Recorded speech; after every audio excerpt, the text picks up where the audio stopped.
ብስሚላህ ወልሐምዱሊላህ ወሰላቱ ወሰላሙ አላ ረሱሊላህ። ቀደም ሲል የጀመርነውና የሚቀጥለውን የነቢዩላህ ኢብራሂምና የሉጥን ታሪክ በማጣመር አላህ ሱብሓነሁ ወተዓላ ባጭሩ እየገለጸልን ነበረ ያለው። እሱን እንቀጥላለን። ቃሉ ኢና ኡርሲልና ኢላ ቀውሚን ሙጅሪሚን፣ በጎረቤት ሀገር ወደሚገኙት ጠማማ ህዝቦች ወደ ሰዱም ህዝቦች ተልከናልና በእነሱ ላይ የማያዳግም እርምጃ እንወስዳለን በማለት ነገሯቸው። ያ ጊዜ ሉጥ እና ቤተሰቡንም እንዳታጫምሩት ብቻ አሏቸው። አኸዘ ይጃዲሉና ፊ ቀውሚ ሉጥ እንዳለው በሌላ ቦታ ማለት ነው። የራሳቸውን ታረጋጉ በኋላ እንደገና በወንድማቸው ልጅ ላይ ደግሞ ችግር እንዳይመጣ በመስጋት ስለ ሉጥ ጥብቅና መቆም ጀመረ ይላል። ያነ እነሱም ኢላ አለ ሉጥ አሉ። እንዳልከውም ሉጥን አይመለከተውም እርምጃው፣ የአላህ ነብይ ነው፣ እሱ ተልኮውን በብቃት ተወጥቷል። ሰዎቹ ባለመቀበልና ባለመከተላቸው እነሱ ናቸው እንጂ የሚጠፉት የአላህን ነብይማ አናደርግም፣ መጀመሪያ እንዲወጣ እንነግረዋለን በማለት አረጋገጡላቸው። ሉጥና ቤተሰባቸው አደጋው ነፃ እንደሚወጡ ተወዲሁ ለኢብራሂም ተነገረ ማለት ነው። ኢና ለሙነጁሁም አጅመዒን፣ ነቢዩላህ ሉጥንና ቤተሰባቸውን እንዲሁም አማኞቹ ጥቂት ቢሆኑም ሙሉ በሙሉ አማኞችን በጥቅሉ እናድናቸዋለን በማለት አረጋገጡላቸው ማለት ነው። ኢለ ምራአተሁ አሉ፣ ግን ከቤተሰቡ የሚቀነስ አንድ ሰው አለ አሉ። እሷም ባለቤታቸው ናት። ባለቤቱ ውስጡ እንግዲህ ዛሂሩን አማኝ ብትመስልም የነብይ ሚስት ብትሆንም መልቲ ነበረች፣ ተንኮለኛ ናትና የነዛ የጠማማ ወገኖቿ ተላላኪና ሰላይ ስለነበረች እሷን አላህ ደባዋን ስለሚያቅ እንዳታወጧት እሷን ቤተሰቦቹ ዘመዶቿ ጋር አስቀሯት ብሎናል። ሌላው ግን በሙሉ ይወጣል አሏቸው ማለት ነው።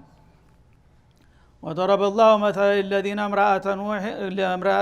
مثل الذين كفروا امرأة نوح وامرأة لوط كانتا تحت عبدين من عبادنا صالحين فخانتاهما እንደሚለው አላህ Subhanahu Wa Ta'ala ለምቲሃን እንግዲህ በነብይ ቤተሰብም አላህ ሂዳያ ያልሰጠው አሽቄ አይጠፋም አልፎ አልፎ ማለት ነው። በነብዩ ኑህ ጊዜም ባለቤታቸው እንቢ ብላ እንደቀረች፣ አንዱ ልጃቸውም እንደዛው አምጾ እኛ ጋር መርከቡ ውጣ ሲሉት ሰአዊ ላጀበል ያሲሙኒ ብሎ እንዳፈነገጠ እንደነገረን ሁሉ በሉጥ ቤተሰብም ደግሞ ባለቤታቸው እንግዲህ እድሜ ልካቸውን እንደሳቸው ሚስት ነይ ብላ በዛሂር እሳቸው ጋራ ነው የምትኖረው፣ ግን ውስጥ ኒፋቅ አዝላ ለዘመዶቿ ተላላኪና ሰላይ ነበረች ማለት ነው። እንግዲያ ሲመጣ ወዲያውኑ እንዲህ አይነት ሰው መጥቶላቸዋል ቶሎኑ እያለች ታስተባብር ነበረ። ያን ነገር ስለሚያውቅ አላህ Subhanahu Wa Ta'ala እሷ ግን እንደማትወጣ ከወዲሁ ተነገረ ማለት ነው። ኢለም ራአተሁ ቀደርና ኢነሃ ለሚነል ጋቢሪን ለሚነል ባቂነ ፊል ሀላኪ ወደማር፣ ለወገኖቿ በተደገሰው አደጋ ውስጥ እሷም ተጨምራ እንደምትቀር ነው። እሷ መውጣትና መዳን አትችልም ተብሎ ተነገረ ማለት ነው። በዚህ መልክ እንግዲህ ነብዩላህ ኢብራሂም ጋራ ተሰነባብተው ብስራቱን ነግረዋቸው ወደ ጎረቤት ሀገር ወደ ሉጥ ከተማ አመሩ እንግዶቹ ማለት ነው። ፈለማ ጃአ አለ ሉጢን المرسلون فلما جاء المرسلون الى لوط وآله ማለት ነው። እነዚህ የመላእክት ቡድኖች ወደ ሉጥና ወደ ቤተሰቦቻቸው በሚደርሱበት ጊዜ ቃል ኢነኩም ቀውሙ ሙንከሩን፣ ልክ ኢብራሂም እንደደነገጡ እንግዶቹ ሲመጡ ሉጥም በተመሳሳይ መልኩ ደነገጡ ማለት ነው። የሉጥ ድንጋጤና የኢብራሂም ግን የተለያየ ነው። ኢብራሂም ጥቃት የሚያደርስ ቡድን ነው መስሏቸው ነበረ። ሉጥ ደግሞ ለእንግዶቹ ብለው ነው የደነገጡት፣ ለራሳቸው ማለት ነው። ምክንያቱም የእሳቸው ህዝቦች የተለዩ ባለጌዎች ናቸው። በጣም ውብ ወጣቶች ናቸው። ገና ጢም ያላወጡ ለጋለጋ መልከኞች ናቸው እና ወንዱን እንደ ሴት የሚደፍሩ ባለጌዎች ናቸው ጎረቤቶቻቸው ማለት ነው። እነዚህ ልጆች እንግዲህ እኔ ዘንዳ ለእንግድነት ነው የመጡት፣ አላወቁም። ትልቅ ሰው ቤት ተብሎ ነብይ ቤት ሊስተናገዱ ነው። እኔ ደግሞ እነዚህን መናጢ ጎረቤቶችን መከላከል አልችልም። እነዚህን የመሰሉ መልከኛ ወጣቶች አይተው አይለቋቸውም። አሁን ምን አባቴ ሊውጠኝ ነው፣ እንዴት ላሳድራቸውና ላስተናግዳቸው ነው በማለት ለነሱ ደነገጡ፣ ለእንግዶቹ ማለት ነው፣ ለራሳቸው ሳይሆን። እና ቃለ ኢነኩም ቀውሙ ሙንከሩን፣ እማላቃችሁ ሰዎች ናችሁ፣ ይቅርታ አድርጉ፣ ገይሩ ማዕሩፊን ለደየ ቀብለ ሀዛ ማለታቸው ነው። ካሁን ቀደም እናንተን አይቻችሁ አላውቅም፣ ደህና ከየት መጣችሁ ብለው በመደናገጥ ተቀበሏቸው ማለት ነው። እና አሁንም እንግዲህ ለሳቸው እንግዳ ሆኑ መላእክት መሆናቸውም ትዛላላቸው ሰው መስሏቸው ነው ቃሉ በልጅናከ ቢልሐቂ በልጅናከ بما كانوا فيه يمترون አሉ አይ አንተ ባታቀህንም እኛ እናቀሃለን ግደለም አሉ አንተ እንደርግጥ አላወከንም ለጊዜው ግን ጌታህ ለብዙ ጊዜ ያው ስትጠይቀውና ስትመኘው የነበረውን የመጨረሻ እርምጃ እንድንወስድ ልኮን አስደሳች የሆነ እርምጃ ለመውሰድና አንተን ቅቤ ልናጠጣ ነው የመጣንልህ ተዛሬ ጀምረን እንተዋወቃለን እስከዛሬ ባታውቀንም አሏቸው ማለት ነው ቃሉ በልጅናከ بما كانوا فيه يمترون እነዚህ ከሃዲያንና ጠማማ የሆኑ ወገኖችህ እናንተ ከመጥፎ ስራችሁ ካልወጣችሁና እምነት ካልተቀበላችሁ አላህ ይቆጣና ያጠፋችኋል እያልክ ስትመክራቸውና ስትነግራቸው ሲሳለቁ ሲቀልዱ ቆይተው ነበረ ያልካቸው ነገር እንደማይፈጸምባቸው ይጠራጠሩ የሚከራከሩም ነበረ ያንን አጠራጣሪና አከራካሪ የሆነውን እርምጃ ዛሬ ገቢራዊ ልናረገው ልናረጋግጥልህ ነው የመጣ ነው ያንተ ደማፋሾች ነን አይዞህ አሏቸው ማለት ነው ወአተይናከ ቢልሐቅ እና ዛሬ ተጨባጭ የሆነውን የአላህን ወዕድ ተስፋ ቃል ላናረጋግጥልህ ነው የመጣ ነው አላህ Subhanahu Wa Ta'ala በዛ ከተማ የሚገኙ ህዝቦች ተሉጥ በተሰብ በስተቀር ያለው በሙሉ በዛሬው ዕለት ተምድር ዓለም ላይ መሰናበት አለበት ብሎ የማያዳግም ብያኔውን ሰጥቶናል ያንን መለኮታዊ ብያኔ ዛሬ ገቢራዊ ልናረግ ነውና የመጣ ነው የተረጋገጠውን እስከ ዛሬ ሲጠራጠሩበት የኖረውንና ዛሬ በገቢር የሚረጋገጠውን እርምጃ ልንፈጽም መጣንልህ አሏቸው ማለት ነው ወኢና ለሷዲቁን እኛ በመንልህ ነገር እርግጠኞች ነን እመነን አሏቸው ማለት ነው ይህ ጊዜ እንደያሳቸውም ደነገጡ ማለት ነው እንግዲህ እነዚህ ሰዎች ያምናሉ ብለው ተስፋ ያደርጉ ነበር የመጨረሻ እድላቸው መሆኑን ሲያውቁ ማዘን ጀመሩ አይ ለነሱ ማዘኑን ተውና ራስክን አዲን ይልቁንስ فاسري باهلك بقطع من الليل አው ማታ በምሽት ሰዓት ነው የመጡት ለበተሰቦችን ቶሎ ቀስቅስና የሌሊቱ ክፍለ ጊዜ ሳይጠናቀቅ በፊት ንጋት ሳይደርስብህ ተዚህ ክልል መውጣት አለብህ ፈጥነህ አንተ ለራስህ ይልቁንስ አሏቸው ማለት ነው እና አለይሰ الصبح بقريب እንደሚለው በሌላው ቦታ ማለት ነው እና موعدهم الصبح አለይሰ الصبح بقريب እና ልክ ፈጅር ሲቀድ ጓህ በሚቀድበት ጊዜ መሬትና ሰማይ ሲላቀቅ ነው እርምጃውን ወሰዱ የተባል ነው ያቺ ሰዓት እስከምትደርስ እኛ ያው ስራን ጀምረም አንተ ይቺ ፍርሷነህና አንተና በተሰብህን ይዘህ ቶሎ ከዚህ ከተማ መውጣት አለብህ ዱላው እንዳያጫምርህ በማለት የጠንካራ ማስጠንቀቂያ ተሰጣቸው ማለት ነው فاسر باهلك بقطع من الليل ማለት የፈሪቅ من الليل የሌሊቱ ክፍለ ጊዜ ተማለቁ በፊት ተፈጅር በፊት ተከተማውና ከአካባቢው መውጣትና መራቅ መቻል አለብህ አሏቸው ወተቢዕ አድባረሁም እና በተሰቦችም ወደ ኋላ የዘወር ብለው እያዩ እየተሳነፉ እንዳይጠለፉ ተስር እንደ ከብት ቶልቶሎ እያጣደፍክ እየነዳህ ታካባቢው አርቃቸው ተብሎ ትእዛዝ ተሰጣቸው ማለት ነው ወላ يلتفت منكم احد እንኳን መቆምና ማስተዋል ቀርቶ አንድ ሰው አንገቱን እንኳን ወደ ኋላ ዘወር እንዳይል አንገቱን ዘወር ካለ በዛው ነው የሚቀረው እና በማለት አስጠነቀቁ ማለት ነው እና ይሄንን እንግዲህ ማረጋቸው እርምጃው ምናልባት ድምጽ የሚሰማበት አካባቢ ላይ ያሉ ዘወር ብለው ባይናቸው ታዩ ወይም ድምጹን ከሰሙ በድንጋጤ እንዳይሞቱ ጭምር በቃ ጆሮ ዳባ ብላችሁ ወደፊት ብቻ እንደጋሪ ተወሩራችሁ መሄድ ያለባችሁ እንዳታመነቱ ዘወር ብላችሁም እንዳታው በማለት ማስጠንቀቂያ ሰጧቸው ማለት ነው ወላ يلتفت منكم احد ከናንተ ማንንም ሰው ወደ ኋላ ዘወር ብሎ ማየትና ማስተዋል አይፈቀድም ወምዱ حيث تؤمرون ወደምትታዘዙበት የማምለጫችሁ ቦታ ብቻ ቀጥ ብላችሁ ፈጥናችሁ ተወሩራችሁ መሄድ አለባችሁ የሚል ወታደራዊ ኮስታራ መመሪያ ተሰጣቸው ማለት ነው በዛ መልክ ወዲያውኑ በተሰባቸውንና ጥቂት አማኞችን ቀስቅሰው እያጣደፉ በመንዳት ተክልሉ ለመውጣት ቻሉ ማለት ነው ፈጅር ከመድረሱ በፊት ያነ ልክ ፈጅር በሚቀድበት ጊዜ ስራ ተጀመረ ማለት ነው ወቀዶይና ኢለይሂ ذلك الامر واوحينا اليه ذلك الامر ማለት ነው እና መላእክቶቹ የሰጡት ማስጠንቀቂያና ወታደራዊ መግለጫ ከራሳቸው አይደለም ጌታ ራሱ ይሄንን ብላችሁ ንገሩት ብሎ ነውና ያስተላለፈው የጌታን መልእክት ሙባሸረተን አስተላለፉ ማለት ነው እና ይሄ ውሳኔ በዛለት ንጋት እንደሚፈጸም ቁርጥ አድርገን ልከንለት ነበርና በዛ መልክ ነብዩንና በተሰውን ለማውጣት ተቻለ ማለት ነው። አነዳቢራ ሃኡላይ መቅጡዑ ሙስቢሂን እኛ አሁን ከዚህ ከከተማ ለቀን በምንወጣበት ጊዜ ሌሎቹ ህዝቦችስ ምን ይሆናሉ ሲሉ የነሱማ ጉዳይ ከሌሊቱ ጋር ያልቃል አሉ። ሌሊቱ ሲያልቅ የነሱ ጉዳይ አብሮ ይፈጸማል። ያንን ቀስ ብለህ እንግዲህ ወደፊት ተመልሰህ ምን እንደሆኑ ታውቀዋለህ። አሁን ግን ዋናው ነገር ስለሌላ ሰው የማውራት ሳይሆን ራስ የማዳን ጉዳይ ነው። ራስክንና ቤተሰብክን ይዘህ ቶሎ ሩጥና አምልጥ አሏቸው ነው የሚለው። መቅጡዑ ሙስቢሂን የነዚህ የጠማማና የደራቃ ወገኖችህ ጉዳይ ወይም ህይወት በማልዳው ሰዓት ይቆረጣል። ዘራቸው በምድር ገጽ ላይ ይጠፋል ተነጭራሹ። ከነሱ የሚተርፍ ሰው ይቅርና የነሱ ዘር ያለበት አንድ ርዝራዥ እንኳን ወሬ ነጋሪ ሊተርፍ አይችልም። ሙድቢር አጠቃላይ ዘራቸው እንደሚጠፋ ነው በማለት ነገሯቸው ማለት ነው። ያንን እንግዲህ ይሄን መግለጫ እየሰጡ ነብዩን ቶሎ እንዲወጡ እያስተባበሩ እያሉ እና እጅሬ ሰምተዋል ጥሩ እንግዶች መጥተዋል ማለትን ወዳውኑ ጎረምሶቹ እየተንጋጉ ሊመጡ ነው እነሱን ሊያጠቁ ማለት ነው ያላወቀ። ስለዚህ መጡላቸውና ወዳውኑ ተጅጎድጉደው ገቡ ማለት ነው። በሩ ላይ እንግዲህ ቤት ገብተዋል እንግዶቹ። እሳቸው በር ላይ ታውን እነዛ መናጢዎች ይመጣሉ ብለው በመፍራት በሩን ይዘው ነው የሚያናግሯቸው ያሉት። በዛ ሁኔታ መጡ። ሉጥ ሰዎች ያስገብታል አሉ። አውጣ አስረክብ አሏቸው መተው ማለት ነው የመንደሩ ጎረምሶች። ጊዜ እነሱ ጋር እንግዲህ ፍጥጫ ሊጀምሩ ነው ማለት ነው።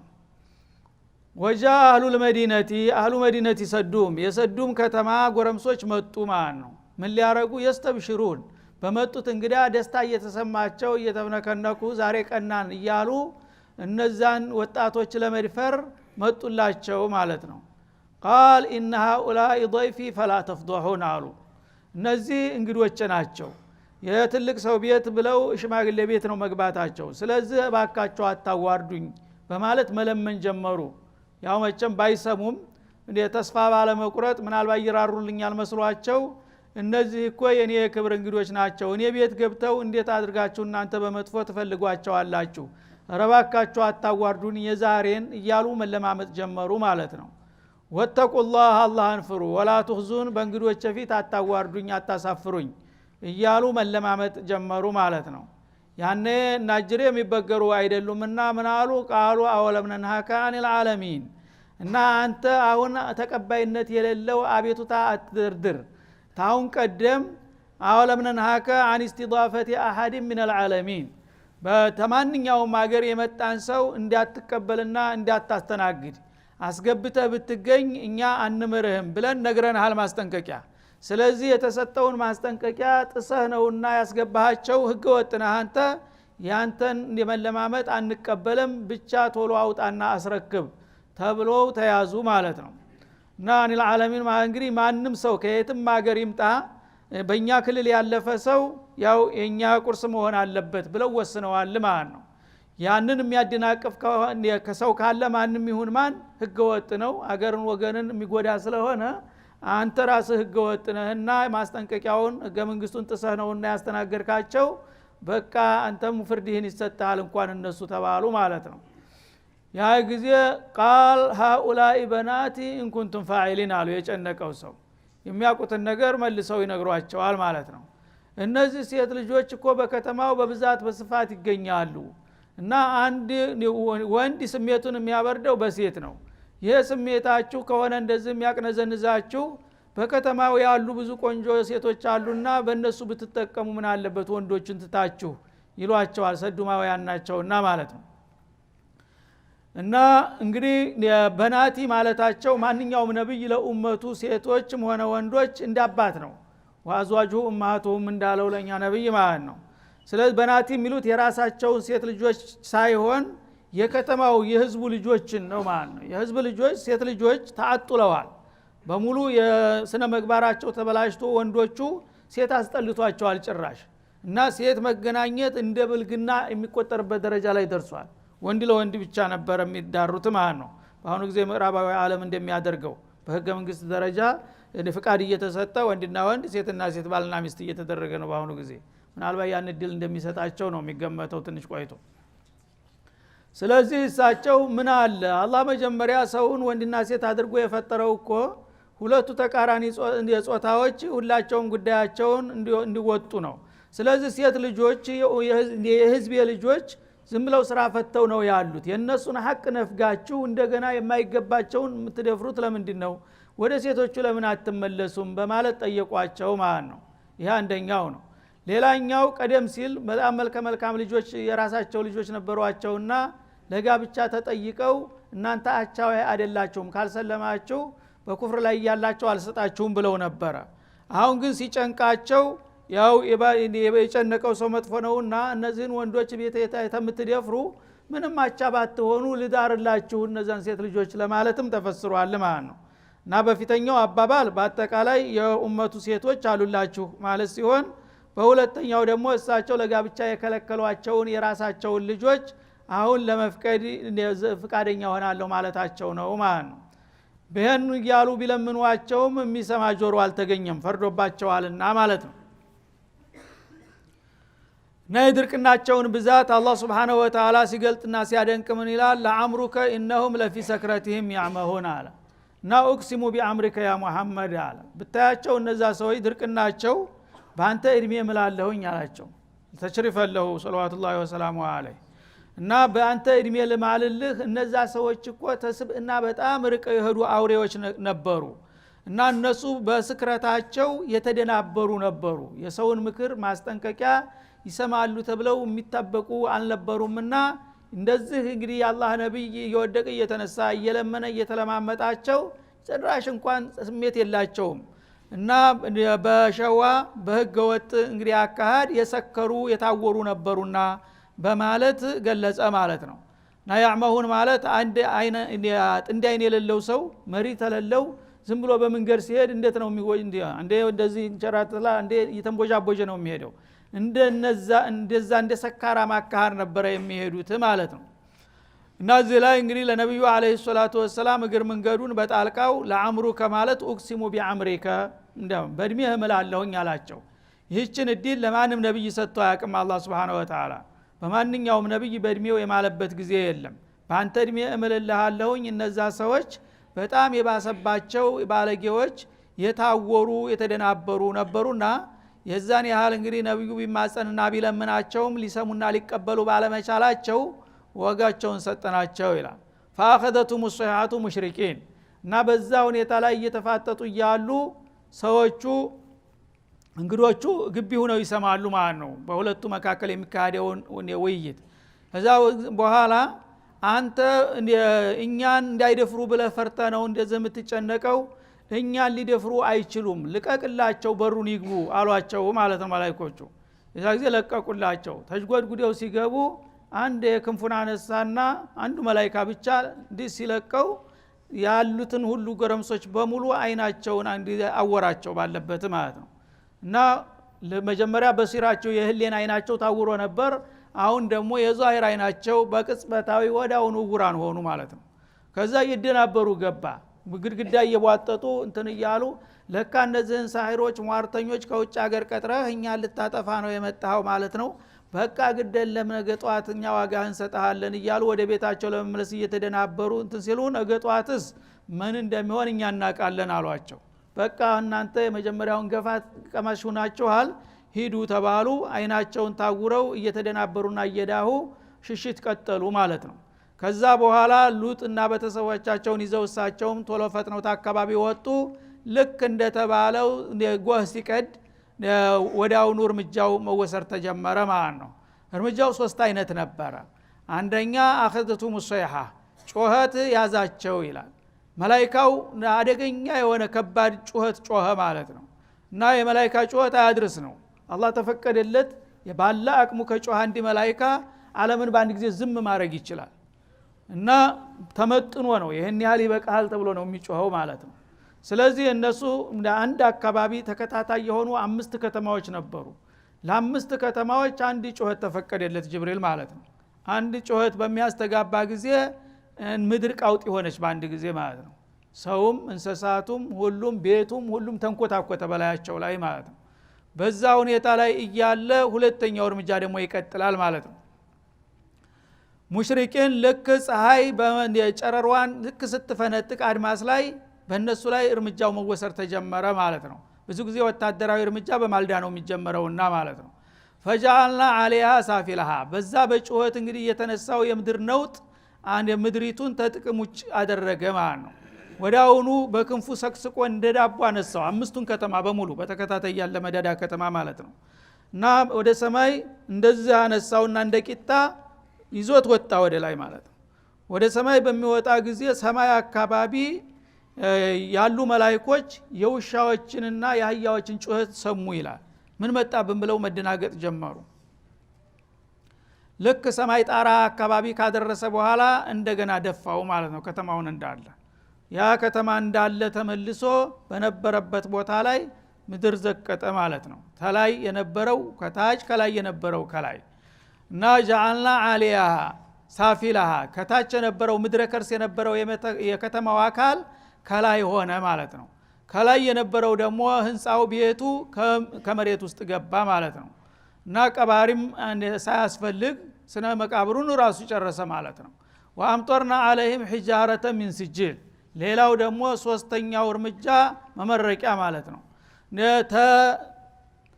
በኃይለኛ እሳት የተተኮሰ መርዛማ የሆነ ድንጋይ ተለቀቀባቸው ማለት ነው። ይሄ ደግሞ እንደ አዛበል ቀብር መሆኑ ነው ማለት ነው።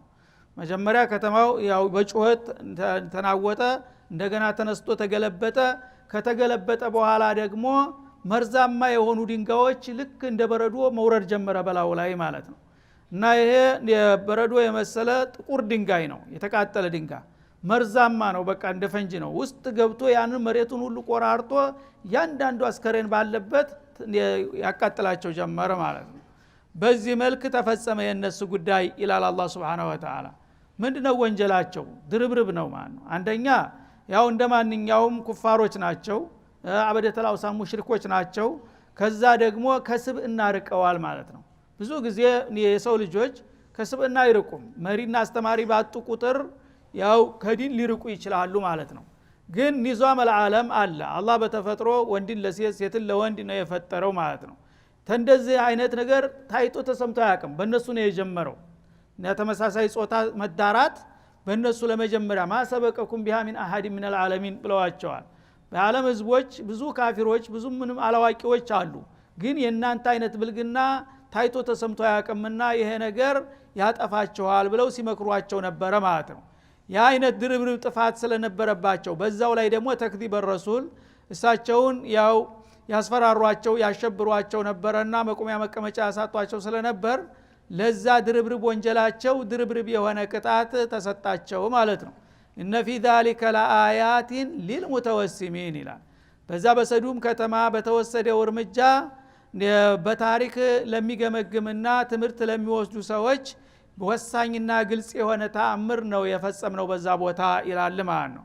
ለሙተወሲሚን ማለት ለልሙዕተቢሪን ለሚገመግም።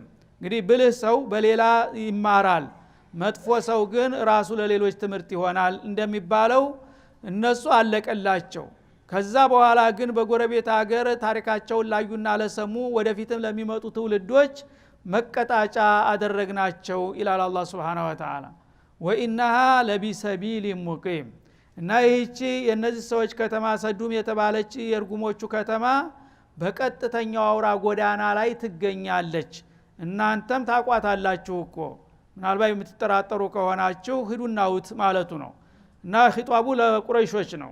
መኮች እንግዲህ በወቅቱ እንደዚሁ ገረው አስቸግረው ስለነበረ በነብዩ ላይ አለይሂ ሰላቱ ወሰለም በሉት ከተማ ላይ የተወሰደው እንደዚህ አሰቃቂና ሰቅጣጭ እርምጃ እናንተ ራሳችሁ ለንግድ ወደ ሻም ሀገር ስትሄዱ በአውራ ጎዳናው ዳር ይገኛል። ፍርራሹ አሁንም ይገኛል። እንደገና ያ ከተማው የተገለበጠበት ሙት ባህር ይባላል። እስካሁን ድረስ የዓለም ቱሪስት እንደ ጉድ ያየው። በዓለም ላይ የዛ አይነት ውሃ የለም። የገማ ውሃ ነው። ጨለማ የመሰለ ክሰል ይመስላል። ህይወት የለበትም። አሳ ወላ ምን ነገር የለም በውስጡ ማለት ነው። ለመጠጣ ይሆን ለምንም አገልግሎት አይሆንም። እና ያንን ነገር እንግዲህ ዝም ብሎ አሉባልታ ወይም ተረት ወሬ እንዳይመስላችሁ እናንተ ራሳችሁ ወደ ሱሪያ አገር ስትሄዱ ለንግድ ይሄዱ ነበርና በየአመቱ ስትሄዱ ያን ጥቁር ባህር አይታችሁታል አይደለም? አውራ ጎዳና ነገር የተኛው ጥቁር ባህር እኮ ነው የነሱ ከተማ። ያን ነገር አይናችሁ ራሳችሁ አይታችሁ እንኳን ነግበኔ ብላችሁ ለምን አታስቡም ብለህ ንገራቸው ይላል ማለት ነው። ለቢሰቢል ማለት ኢላ ሻም ወደ ሻም ሀገር ስትሄዱ ባውራ ጎዳናው በቀጥታ ጎራ ብላችሁ እንኳን ወጣ ብሎ መሄድ አያስፈልግም። ልክ በባህሩ ዳርቻ ላይ ነው የሚሄደው መንገዱ ማለት ነው። ያንን አይታችሁ እናንተ እንግዜ ብትማሩበት ይሻላል ተመሳሳይ አደጋ ላይ እንዳትወድቁ በማለት አስጠነቀቀ ማለት ነው። እና እንግዲህ አላህ Subhanahu Wa Ta'ala የነብዩላህ ሉጥና የኡመቶቻቸው ፍጻሜ ምን እንደሆነ ባጭሩ በዚህ መልክ ያስረዳናል ማለት ነው። ወኢንሃ ለቢሰቢሊን ሙቂም ኢነ ፊ ذلك ለአየተ للمؤمنين በማንኛውም ጊዜ አማኝ ለሆኑ ሰዎች በእነዚህ ህዝቦች ላይ በተወሰደው እርምጃ ወሳኝ የሆነ ተአምር አለ። አማኝ የሆነ ሰው ይሄንን አይቶ ሊመከርበትና ሊማርበት ይገባዋል ማለት ነው። ስለዚህ አላህ Subhanahu Wa Ta'ala በቃል ብቻ ሳይሆን በሰርቶ ማሳያ ጣቢያ እያሳየ ነው። በጥላቶቹ ላይ በሚፈልግበት ጊዜ የተለያዩ እርምጃዎችን እንደወሰደ እየገለጠ ከፈለጋችሁ ዳችሁ ቦታውን ጎብኙት እያለ ይጋብዛል ማለት ነው። እና ይሄንን እንግዲህ ያላወቀና ያልተቀበለ እንደገና የራሱን ተራ መጠበቅ ነው ያለው ዲል ማለት ነው። هذا وصلى الله وسلم على النبي وإلى لقائنا